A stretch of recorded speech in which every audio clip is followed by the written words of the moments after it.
Here we go. Now, Dr. Jim said he was going to join. Yep. We have Dr. Jim, and then we hopefully will have a few here on. Normally we have 4 or 5-ish follow on Facebook too. Well, I know Jen said she wouldn't be able to make it. Yeah. I saw that text. Okay, there you go. Here All we go. you Here are we live go. streaming. All right. Well, we will You get put it up right like I like. into it. If we can pull up the questions there. Reverend Caitlin is with us tonight, so she has some. So you gotta have the right angle, right? Visual Paul? needs. It's all about the right angle.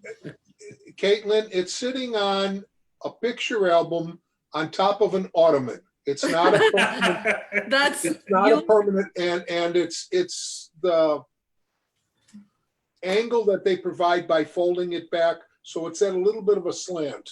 Well, Paul, you've never looked better. I mean, you look great. Well, All right, here's your questions. All right. We welcome our Facebook friends. Thank you for joining in with us on Summer Study with Lafayette Avenue Presbyterian Church.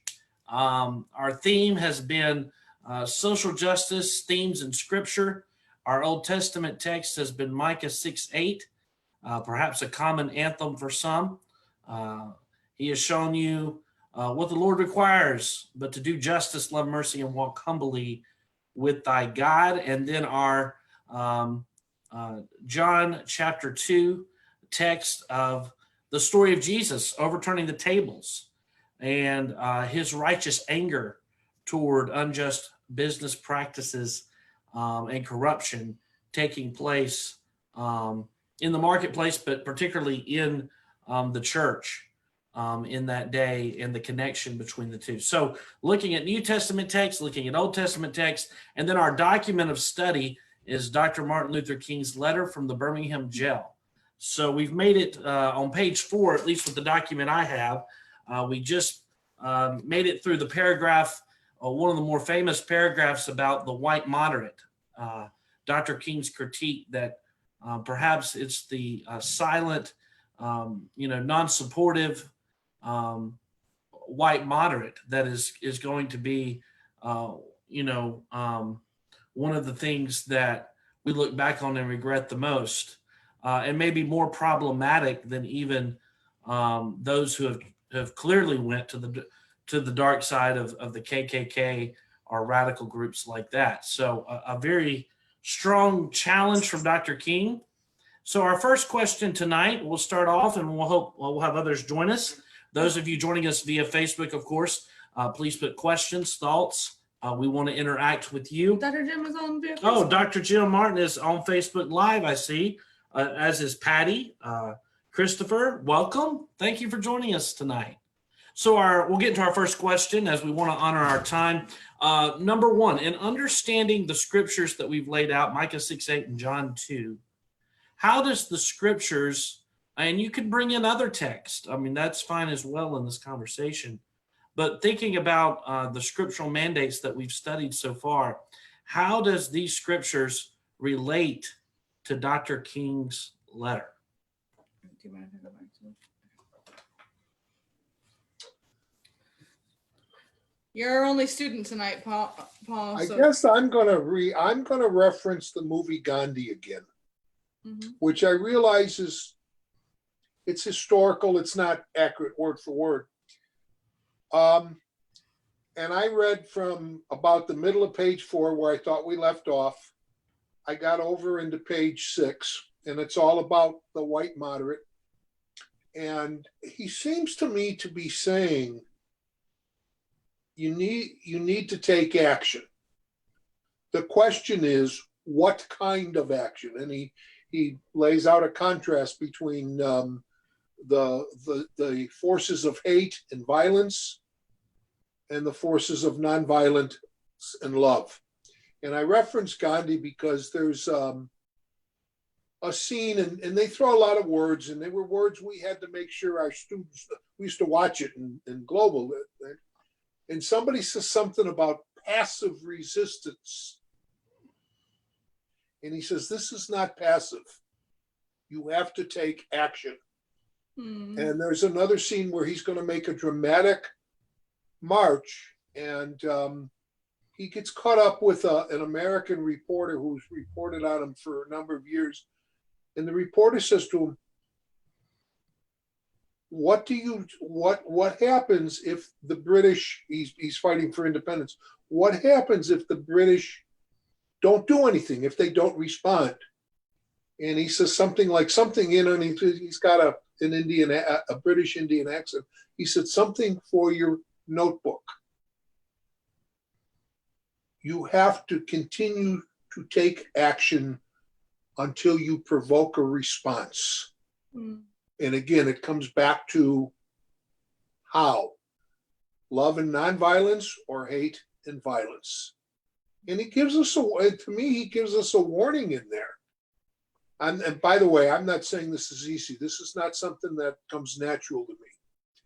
He gives us a warning. He says, if you don't have enough people doing the love and nonviolence, and if the white moderates and others aren't supporting, then the forces of hate and violence are going to take over. I maybe warning's the wrong word, but he said, he says, that's the risk we're taking. So anyway. Yeah, that's so good. That absolutely ties in. You just made me think about. By the way, I tie that into, Christ didn't merely walk through the money changers and the sellers in the. I always think in the vestibule. He took action. Right. Yeah. That's what I think. You're to tie in together. Micah's 6:8 is what I was thinking of actually when you were talking, is how it's the it's full of verbs. It's full, like, seek justice, love kindness, walk humbly. When we think of verbs, I think when we think about active, I think a lot of times we just think of the last part, which is just just walk humbly. But actually, seeking justice and loving kindness are active verbs too. And I think exactly what you're talking about, how we have to do something. But also not doing something is an action too. Wow. Yeah, the verbs there are pointing us to action. And I think Dr. King's letter is pointing to that. Even when he uses the word silence, if you look at the surrounding context of the paragraph, I think I could go on to say Dr. King's definition of silence is the non-action he's seeing among his white minister friends and leaders and Christians in the community. So that's a great point. Karen, welcome. I'm in the car. Well, thank you so much for joining in. Oh, wow. I love the scenery. And I see my husband got on. Yes, he's doing great. He had a We great. even got the bottle of champagne to celebrate that. Yes, he had a great intro statement. There we go. Well, that first paragraph in page 4, the quote here is, "We will have to repent in this generation, not merely for the violent words and actions of the bad people, but for the appalling silence of the good people." Well, there's also, and forgive me, I don't remember it. It's somebody, I'm embarrassed to say this being a retired history teacher. Is it Reinhold Niebuhr who said during Nazism and the Holocaust, first they came for this group and I said nothing, and then they came for this group and I said nothing, and then they came for another group and I said nothing, and finally they came for me and I looked for somebody to help me and they were all gone because I had said nothing. Yeah. And that goes. I'm sorry, I don't remember the exact quote's more powerful than what I just said, but. Well, that goes well with the mantra, injustice anywhere, is injustice. Everywhere. That idea of verbs in Micah 6:8, that I've heard many a scholar talk about our tendencies when we try to live out scripture. We do so brokenly as imperfect beings. And one critique I've heard is what we do with that do justice and love mercy is we switch them, and we do mercy and we love justice. But we don't really get out there and get moving and get active. So we can get, I think it's very easy for well-meaning people, particularly us white folks, when there's moments of racial injustice, when there is moments when society, when there's a movement, we can be supportive, but sometimes we don't know how to move, or we get kind of wrapped up in our own feelings, and we allow we're that to afraid. freeze us. I was going to say, or we're afraid. Yeah, fear.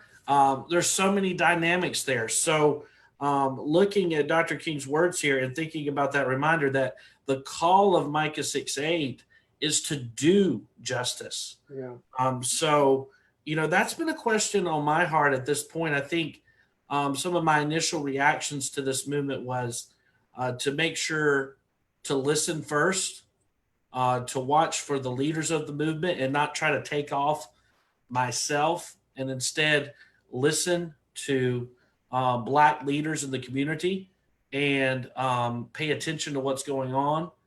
Yeah, I think that that's so important, because I think, when white people wake up to racism, we talk about that language, how waking up to whiteness, like, because you're in a bubble before, or I mean, you're still in a bubble after, but like, it really feels like a bubble is popped when you recognize, oh, there are like more experiences than just what I experience in America. And I think when we do that, our first instinct is to fix things. I think as people, we want to fix things first and foremost. And then we always think, oh, there must be no one else doing this work, or else I wouldn't have woken up to it. When in reality, this is what I'm trying to push Westminster to do, and Lafayette as well, is actually, us good white people could start some new organization, and like, it would probably do good work wherever we are.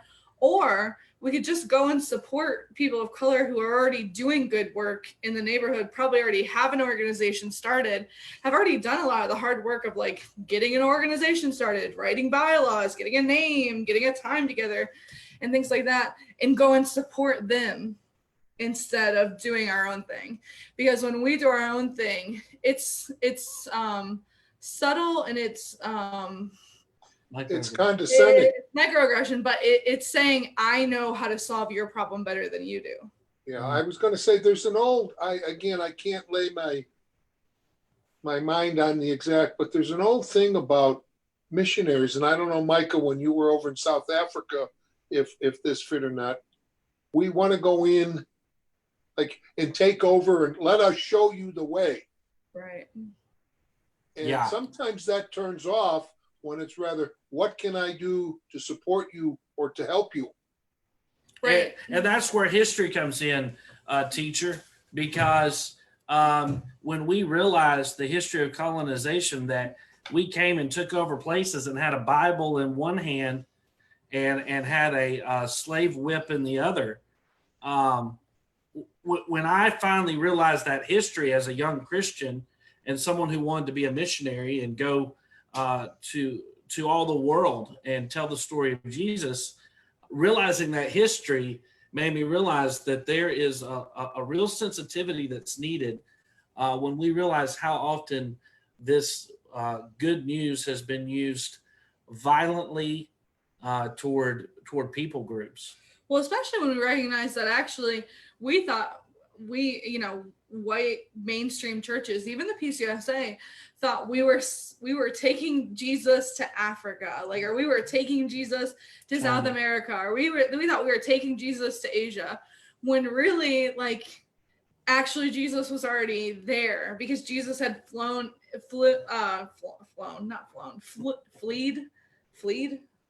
into Egypt. Hey, Jesus had fleed into Jesus. I'm trying to Egypt. He was a refugee. Yeah, I know. I'm trying to use the past version of fled. Thank you.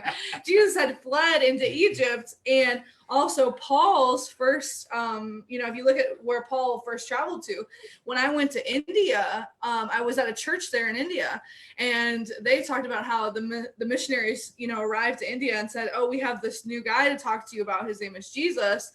And they were like, honey, Paul told us about that 2,000 years ago. We've had Jesus here in India. We've had Jesus in Africa. We had a different Bible than you're showing us, but actually we already knew that story. We already, you know, that story is here. And actually those people were here before they were in America. So it's cute that you're trying to tell that story. That's what the pastor in India, he was like, y'all were cute showing up, but we already knew Jesus. You know. So let us look at question 2 here, and we're already diving into it a little bit. What more have you learned now that we're getting into the meat of the letter? In fact, we're on the final, next to last page here. What more have you learned from this letter? I'm sorry, if you'll go right back, Caitlin, and let me finish that question. What more have you learned from this letter and those who received it? So now that we're getting into the last page here, what other points have come through in your reading? That's a good question. I'll jump in for me. It had, like I said, on our first meeting, it had been since like the 7th grade since I read this. And so for me, especially in Detroit, the South and what happened there was such a different place that I didn't remember like really learning about it. So I don't even remember really the context. I don't even remember what my teacher said, like we were reading this and why he would say these things. But I didn't remember just how well Dr. King laid out a way to do social justice. Like I remember like the lines that he had, like injustice anywhere is injustice everywhere. And I remembered, like, if somebody asked me what this letter was, I would have said, oh, it was a letter to white ministers telling him that we can't wait, is basically how I would have like explained it to somebody. But I didn't recognize just how much of a gift of him explaining step by step what they did, and kind of giving us still today a way to be successful in organizing and grassroots organizations, that I think most organizations are still using this today. That's how powerful it is.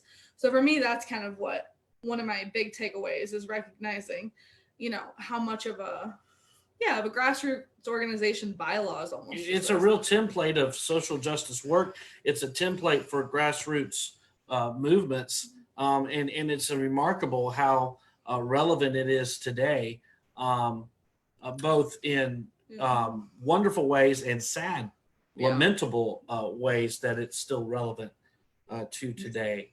You know, I don't know. I know he doesn't say this directly. It may be inherent. I think I'm also getting it as something I've learned when you listen to some of the people speak about the protests, not the violence, not the looting, not the rioting, but the protests.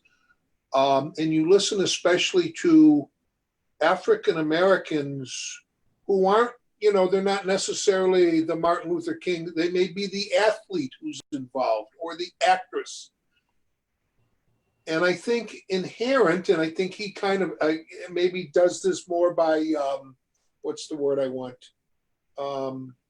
He doesn't come right out and directly say it. It's more, it is for us, a lot of it, and it goes back to what we were just saying with me, is to listen. To listen, not just to go charging in, but to listen and find out. And I guess I'll go back to something I said last week. Again, I'm referencing Gandhi, where he said, if we're going to be successful, and I didn't say this as completely as I'm going to say it tonight, there's another spot where he says, I don't want to beat up on our colonizers, the British.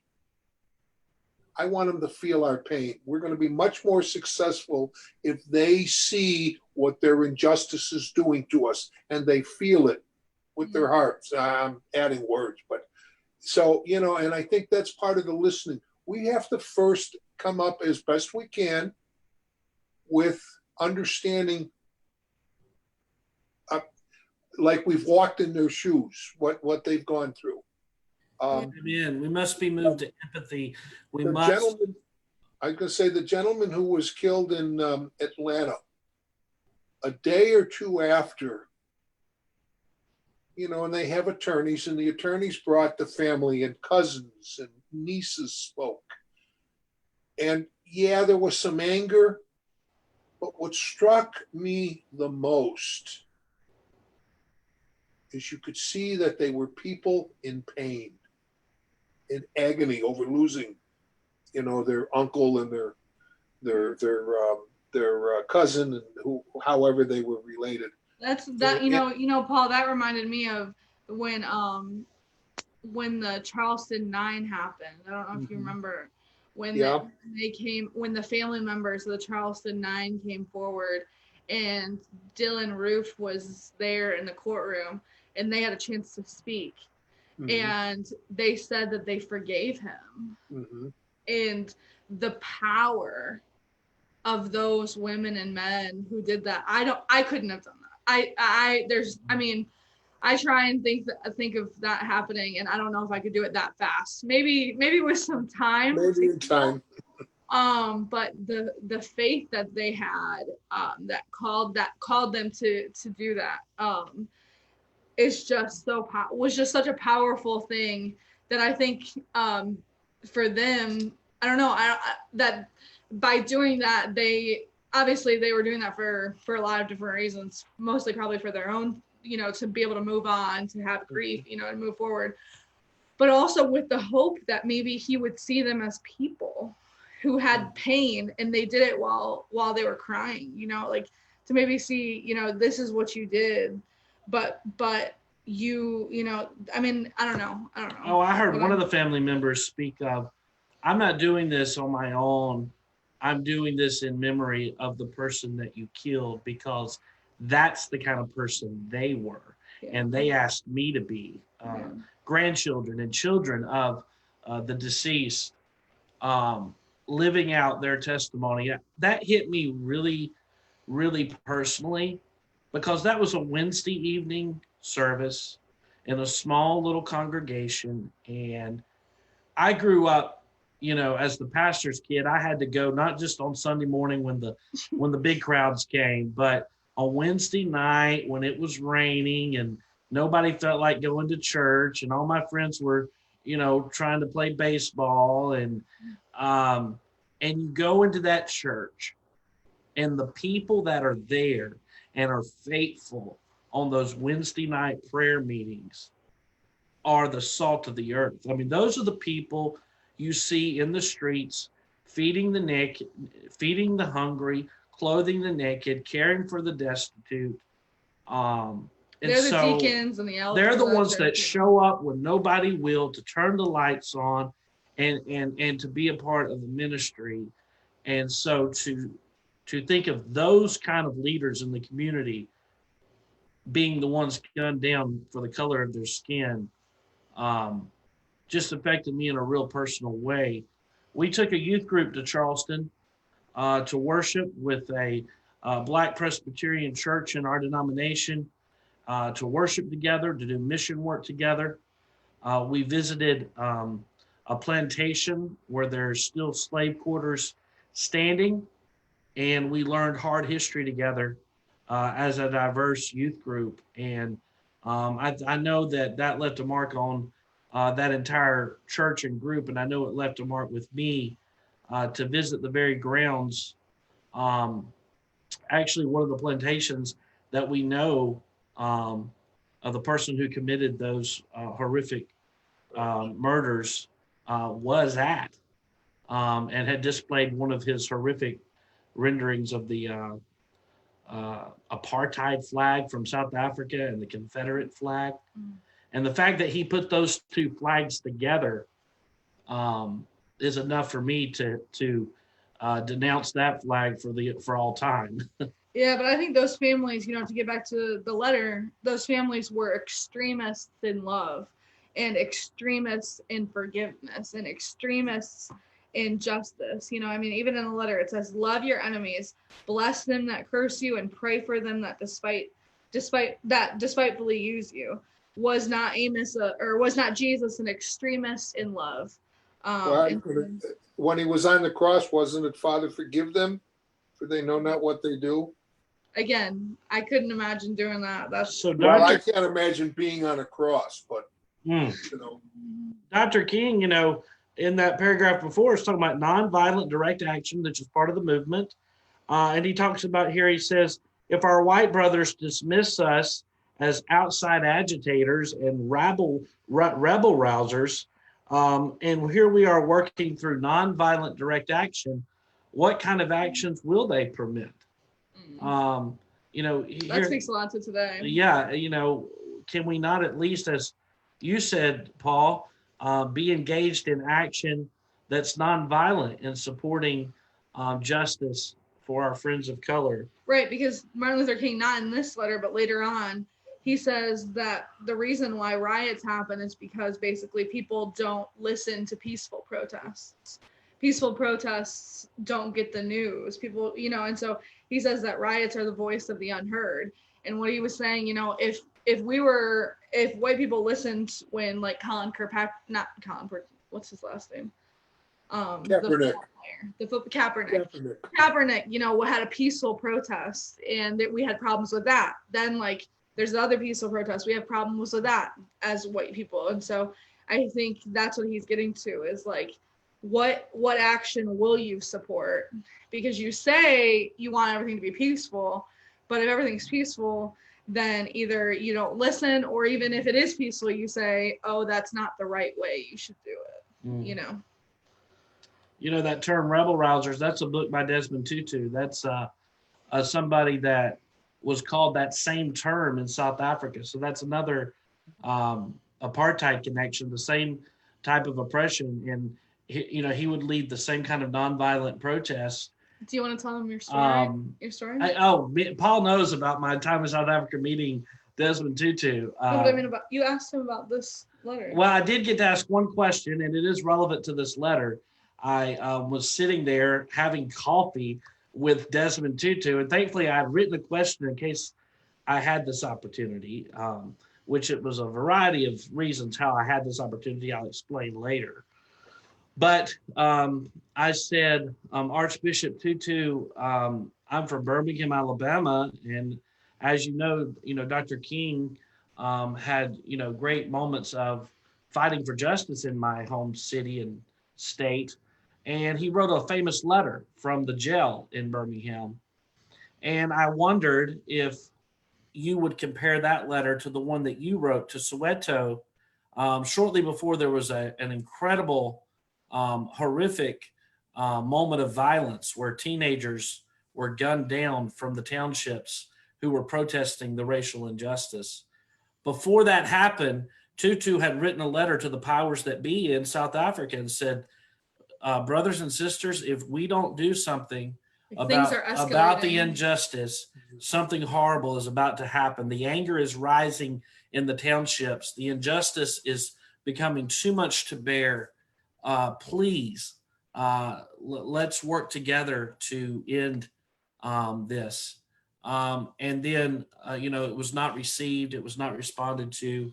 And then a couple of weeks later was one of the more historically horrific just slayings of people from the townships protesting injustice. So I asked Tutu, would you compare those two letters? Because they certainly connected for me. And Tutu let out a huge laugh with joy all over his face. He's well into his 80s now.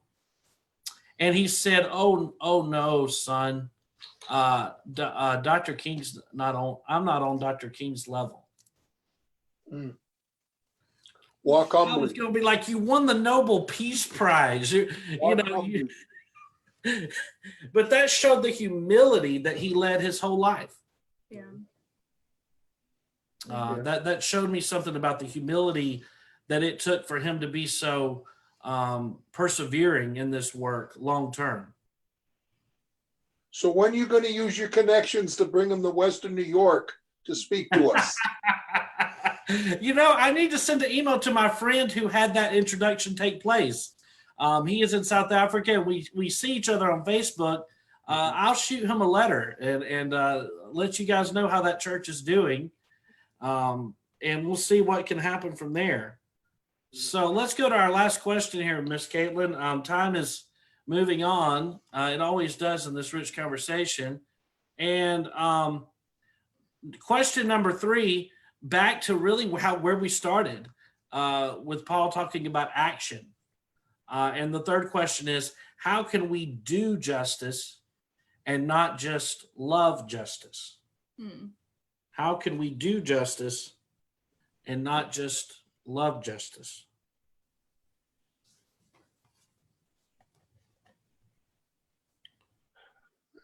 Well, one thing,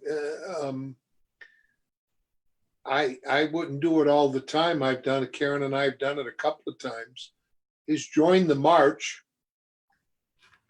The first one I did was at the Women's March the day after the inauguration. I was still on my walker from my hip. And then, the other time we did is most of the immigrants. Karen has an ancestor that goes all the way back to the American Revolution. Okay. Most of the immigrants in my family are great-grandparents, except the grandfather whose last name I proudly carry. Was a Polish immigrant, landed here, came over alone just around the time of his 16th birthday, 1910. Anyway, so there was a protest when all the immigration and refugee stuff was going on. Again, I was still on my walker. I'm not sure, I get a lot of emails from different groups asking me to sign this petition, demanding, and I'm not sure, because when I look at who they're signing the petitions to, I say, they're not paying attention to it. You've got to do other things. And for me, in all honesty, it's very hard to do some of that stuff because I'm not a get out there and shout about it.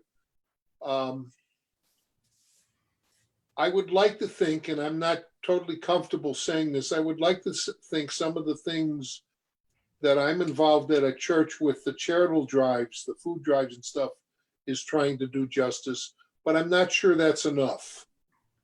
It's definitely a part of it, though. And I think there's several levels to this. I think there's the personal. Sunday I was talking about simple acts of kindness. Mm-hmm. I believe strongly, Paul, that a cup of cold water, feeding someone a meal, being in relationship with our neighbors are radical embodiments of Christ. And I hold on to my faith that it's little things like that most would not see as significant, that are actually maybe some of the most powerful tools of justice, relationship.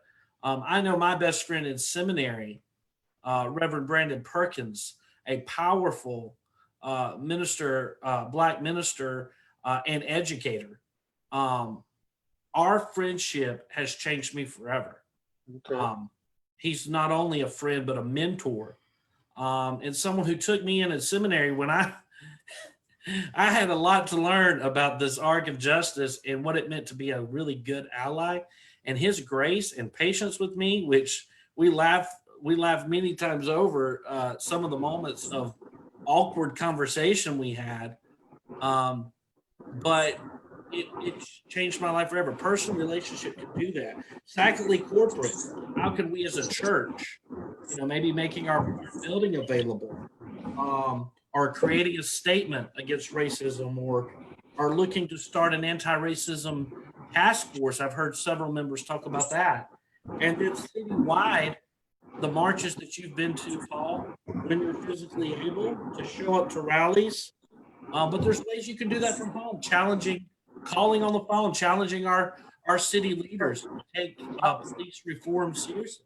Or what I think one of the most important things to do is to vote. Vote. Because the ballot box is the way that we as Americans can make the biggest change. And we think that local, I think we have our priorities so out of whack. We all show up for presidential elections when in reality, well, right now it's a different time, but when in reality, our local authorities and our local school boards, local city council women and men are the ones who actually affect more of our day-to-day. And so show up to those local county elections where maybe 100 people show up. Those are the most important things that I think we do as Americans. And I'm saying this in a positive sense. You took the words right out of my mouth, Caitlin. Yeah. Can I say something? Yes. Sure, Karen. Okay. Number one. Just don't hit a tree. Do you hear the road noise? Not when you're talking. Nope. Okay, because otherwise I mute myself. Justice, through my life, I've had a lot of trials and tribulations, and one of the things that my grandparents and my mother and my father always said, and I try to do, is do unto others as you would have them do unto you. And if I do that, I feel that I am fulfilling some sort of justice, because I want people to treat me right, so I need to treat them right. Mm-hmm. And that's also whether kind of that Paul is was talking about or not, but putting somebody, being in somebody else's shoes. When you think about, I've had to walk in many different shoes in the last many years, and went to their shoes. Yeah, so that's so important. That's so important. I just wanted to say that I'm not going to mute myself so you don't hear the road noise. Thank you for that. And thank you very much for allowing me to listen to you while I'm driving. Well, thank you for your insight, Karen. We want to hear from you, and our Facebook crowd as well. Any questions you have? We're sorry, Dr. Martin, that you have not been able to get on the video link. We texted it to your phone, the link. We also emailed it to you. Another place you can find the link is on the Facebook page itself, on the church Facebook page. If you'll go to where it says Summer Study, the link is available via Facebook. I'm just making sure. So I think a theme of tonight. Micah, can Yes. I say something about how do you do justice? I want to gently argue with you. It's not that you're wrong. I want to expand the field. You talked about being in relationship with friends and neighbors. I think I'm going to say it this way, and forgive the words because it might not be the best description. There are opportunities to be in temporary relationship with strangers. An example, years ago, before the handicapped law came in and they changed all the corners so that they slope, I'm crossing the street in downtown Buffalo, and there's a young minority mother with two kids in a carriage, and she's trying to maneuver the carriage off the curb to get on the street to get over. And all I did is I walked by as I reached down and picked up the front of the carriage so that she could do it. Little thoughtful thing. And I'm not trying to pat myself on the back. I'm leery about picking up strangers, especially youngsters, and they don't have to be minority youngsters. They can be Caucasian youngsters. I'm leery. I'm talking teenagers. I'm a different generation. There have been times when I'm driving somewhere, and I won't go through the whole description. You have to know Lackawanna, New York. I'm driving, and I see this black guy my age walking. And I swung the car around, pulled in the gas station as he approached and said, "Can I give you a ride?"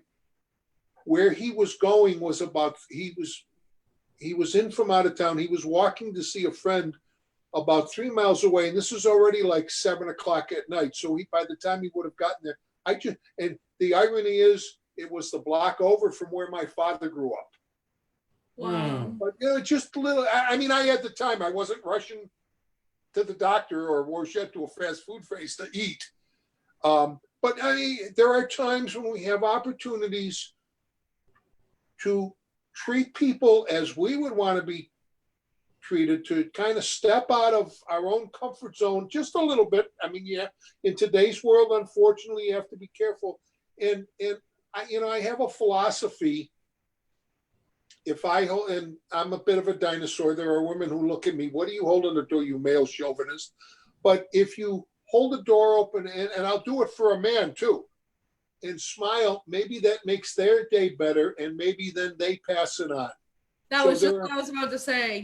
Ripples of kindness. How, when you throw a rock into the lake, it doesn't just stick there. It ripples out and it changes what the whole lake is just by one person's actions. And you may never cross paths with that person again. And that's why I say temporary relationship with strangers.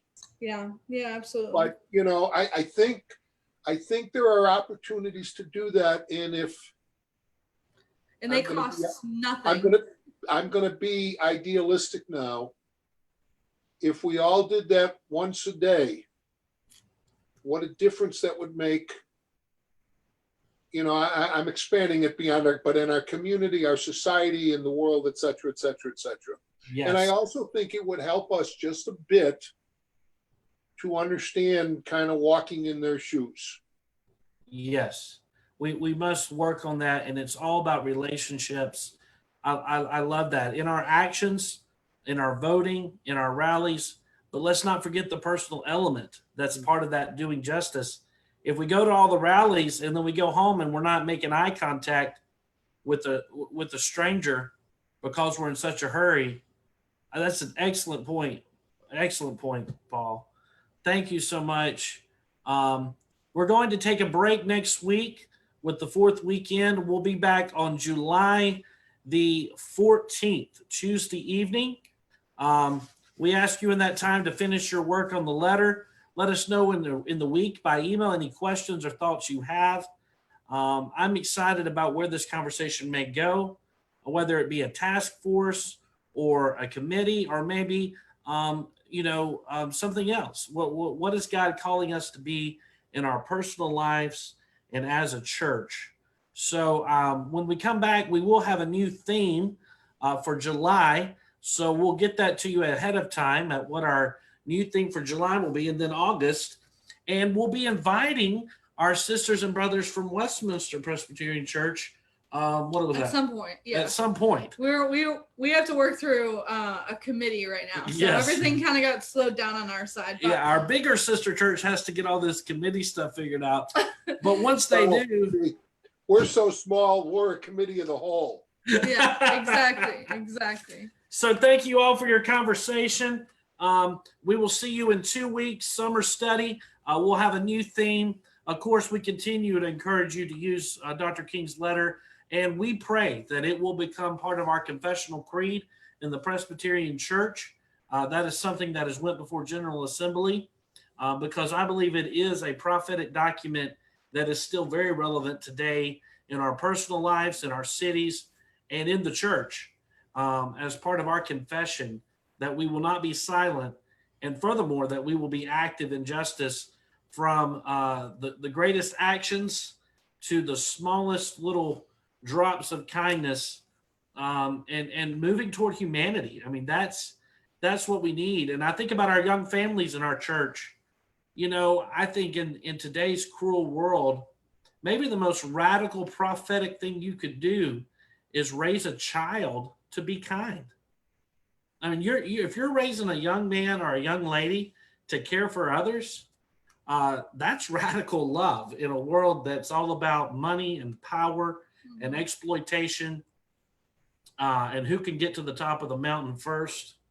So I encourage all of you who during COVID-19 are raising children, or you have grandchildren, or you have children in your life, you're doing the work of the Lord as well. You may not be able to get out to the protest, but you can do justice work right there in your home, having conversations with your children about the way we treat people that are different than us and the way we engage one another in love, justice, and kindness. So thank you all for this conversation today. Any final thoughts before we go? Hey, Micah, any word about Mike? We'll tell you after we sign off One here, second, let brother. me sign off Okay. Facebook, and then we'll go to our own prayer meeting.